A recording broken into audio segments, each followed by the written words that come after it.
مرحبا ترحيبة الهلا في صفر الدلال، يا هلا ويا مسهلا هيا هيا هيا هيا. رحبت ام العروسة ترحيب جزال، يا هلا بكل الضيوف مرحبا عذوب اخوه. مرحبا منهم بضافي صدى الترحيب عال، مرحبا عند الكريمة وهلا بليل السرور. ومضاف المرحبا عندها قرون فعال، تكرم الضيفان ووجودها مثل البحور. رحبت في ليلة افراحها واحلى الليال، بالعروسة غالية اللي تزيد النور نور. غالية اجمل عروس حوت كل الجمال، تذهل الاقمار من نورها باهي الظهور. اخر العنقود واللي لها كل الدلال، ليلة الفرحة بها تملا الدنيا سرور. وامها مضافية افراحها فوق الخيال، قربها من فرحتها يرقص باحلى شعور.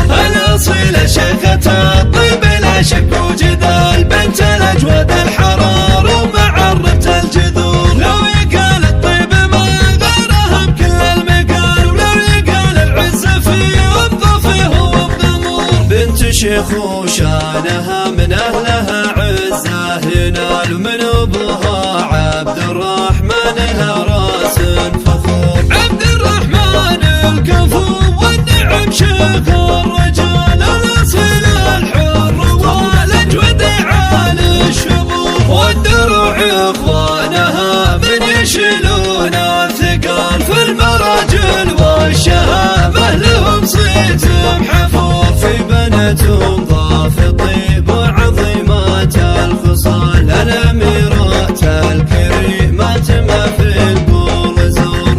وارثات الطيب واوصافهن معنى الكمال، مدحهن والله به تفخر وتزهى الصدور. في الشموخ وفي الحشامة بهن مضرب مثال، والعلوم تشرف